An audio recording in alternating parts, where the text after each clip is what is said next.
Assalamualaikum warahmatullahi wabarakatuh. Kisah tentang dua gadis kembar yang tersesat di hutan dan bertemu seorang kakek tua yang kemudian tinggal bersama. Sinta dan Santi adalah dua gadis kembar berusia 19 tahun yang berasal dari Kalimantan. Mereka memiliki impian untuk menjelajahi alam liar, terutama mendaki gunung yang selama ini hanya mereka lihat dari kejauhan. Setelah mendapatkan izin dari orang tua mereka, keduanya mulai mempersiapkan perjalanan dengan penuh semangat. Pada pagi yang cerah, mereka berangkat dengan membawa ransel yang berisi makanan, air, kompas, dan beberapa perlengkapan sederhana. Mereka mengikuti jalur yang sering digunakan pendaki lain, tetapi tanpa disadari, semakin lama mereka berjalan, semakin jauh mereka melenceng dari jalur utama. "Sinta, ini bukan jalur yang ada di peta," kata Santi dengan ragu. "Tenang saja, kita pasti bisa menemukan jalannya lagi," jawab Sinta dengan percaya diri. Namun, tiba-tiba kabut tebal turun dan menyelimuti hutan, membuat pandangan mereka terbatas. Suara alam yang tadinya ramai pun mulai menghilang, meninggalkan kesunyian yang mencekam. Santi menggenggam tangan Sinta dengan erat. "Sinta, aku takut. Kita tersesat," ujar Santi. Sinta menelan ludah. Meskipun ia tak ingin panik, ia tahu situasi mereka semakin berbahaya. Mereka mencoba mencari jalan kembali, tetapi setiap sudut hutan terasa sama. Hari semakin sore, dan rasa takut pun semakin menguasai mereka. Tanpa arah, mereka terus berjalan hingga akhirnya melihat sebuah gubuk tua di antara pepohonan besar. Dengan hati-hati, mereka mendekati gubuk itu, merasa lelah dan cemas. Ketika mereka mengetuk pintu kayu yang tampak usang, beberapa detik kemudian, pintu itu berdiri terbuka. Di ambang pintu, berdiri seorang lelaki tua berambut putih dengan sorot mata yang lembut dan penuh kehangatan. "Kalian siapa, Nak?" tanyanya dengan suara tenang. "Kami tersesat, Kek," jawab Santi lirih. "Bolehkah kami menginap di sini?" Lelaki tua itu tersenyum ramah dan tanpa ragu mengangguk. "Tentu, Nak. Masuklah, kalian pasti kelelahan." Mendengar itu, Sinta dan Santi merasa lega, sedikit lebih tenang. Mereka tak menyadari bahwa pertemuan ini akan membawa mereka pada perjalanan hidup yang tak pernah mereka bayangkan sebelumnya. Santi menelan ludah. "Kami mendaki gunung, Kek, tapi tiba-tiba ada kabut tebal dan kami kehilangan arah. Kami sudah berusaha mencari jalan keluar, tapi malah semakin masuk ke dalam hutan," tambah Sinta dengan suara sedikit gemetar. Kakek itu mengangguk pelan. "Aku Sugiono, sudah lama aku tinggal di hutan ini sendirian." Sinta dan Santi saling berpandangan. Mereka merasa lega akhirnya bertemu seseorang yang bisa membantu mereka keluar dari hutan ini. "Besok pagi kita akan mencari jalan keluar," kata kakek Sugiono dengan suara tenang. "Tapi sekarang kalian perlu beristirahat." Keesokan paginya, matahari baru saja terbit ketika kakek Sugiono membangunkan mereka. "Ayo, kita coba cari jalan keluar sebelum hari semakin siang," katanya. Mereka bertiga mulai berjalan menyusuri hutan, dengan kakek Sugiono memimpin di depan. Meskipun usianya sudah lanjut, lelaki tua itu bergerak dengan lincah dan tampak sangat mengenal hutan ini. Sesekali ia berhenti untuk memperhatikan jejak-jejak di tanah, atau mendengarkan suara alam sekitar. Setelah berjam-jam berjalan, mereka belum juga menemukan jalan keluar. Hutan terasa semakin rapat, seolah menutup diri dari dunia luar. "Kek, apakah ada orang lain yang tinggal di sekitar sini?" tanya Sinta, mulai cemas. "Tidak ada," jawab kakek Sugiono. "Sejak dulu hanya aku yang tinggal di sini." Ia menghela nafas dan melanjutkan, "Dulu aku datang ke hutan ini untuk berburu, tapi tanpa kusadari aku melangkah terlalu jauh hingga kehilangan arah. Aku mencoba mencari jalan keluar, tapi hutan ini seakan menelan jalanku kembali. Akhirnya aku menerima nasib dan belajar bertahan hidup di sini." Santi mulai panik. "Lalu bagaimana kita bisa keluar?" Kakek Sugiono menatap mereka dengan penuh ketenangan dan berkata, "Jangan takut, Nak. Semakin kalian panik, semakin sulit menemukan jalan keluar. Hutan ini menguji kesabaran kita." Mereka terus berjalan, mencoba mencari jalan keluar, Tetapi setelah berjam-jam berjalan tanpa arah, kabut semakin tebal dan menyelimuti hutan, membuat mereka kehilangan harapan. Akhirnya, dengan rasa putus asa, mereka memutuskan untuk kembali ke gubuk kakek Sugiono. Santi mulai terisak, "Apa kita tidak akan pernah bisa keluar dari sini?" tanyanya dengan suara gemetar. Kakek Sugiono menatap mereka dengan penuh arti. "Bersabarlah, nak.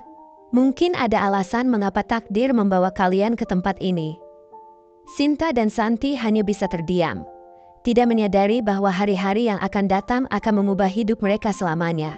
Di desa tempat Sinta dan Santi tinggal, kepanikan mulai menyebar. Kedua gadis kembar itu sudah 2 hari tidak pulang sejak mereka berangkat mendaki gunung. "Mereka bilang hanya ingin mendaki sebentar dan pulang sebelum sore," ucap Buati dengan wajah cemas. Pak Rudi segera meminta bantuan warga desa. Beberapa pemuda dan orang tua ikut berkumpul untuk membentuk tim pencarian.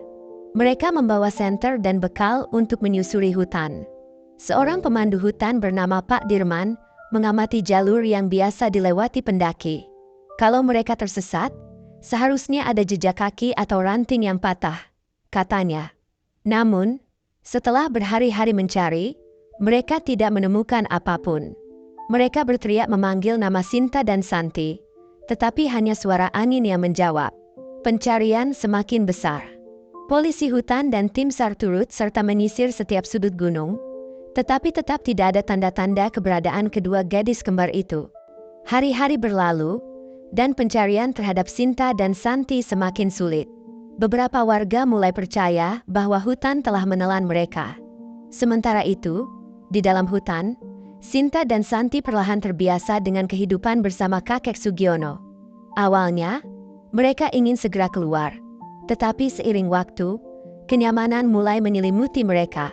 Kakek Sugiono mengajarkan mereka cara bertahan hidup, membuat perangkap hewan, mencari buah yang aman dimakan, serta memahami tanda-tanda alam. Santi sering bertanya, "Kek, apakah kami bisa kembali ke rumah?" Namun, kakek Sugiono hanya tersenyum dan berkata, "Jika hutan mengizinkan." Tanpa mereka sadari, pencarian dari luar akhirnya dihentikan. Sinta mulai merasa bahwa hidup di hutan tidak seburuk yang ia bayangkan. Ia menikmati kebebasan, jauh dari aturan dan tekanan dunia luar. Santi, meskipun masih sering merindukan rumah, mulai menerima kenyataan bahwa mereka mungkin tidak akan pernah ditemukan. Di luar hutan, harapan untuk menemukan Sinta dan Santi semakin memudar. Setelah berminggu-minggu pencarian tanpa hasil, orang tua mereka, Pak Rudi dan Buati, harus menerima kenyataan pahit. Kedua putri mereka telah hilang, mungkin selamanya. Malam-malam mereka dipenuhi air mata, berharap keajaiban terjadi. Namun, perlahan-lahan, warga desa mulai melupakan kejadian itu, dan nama Sinta serta Santi hanya menjadi kenangan. Sementara itu, di dalam hutan, kehidupan terus berjalan. Sinta dan Santi tidak lagi memikirkan dunia luar. Mereka sibuk belajar bertahan hidup bersama kakek Sugiono. Waktu berlalu, dari minggu menjadi bulan.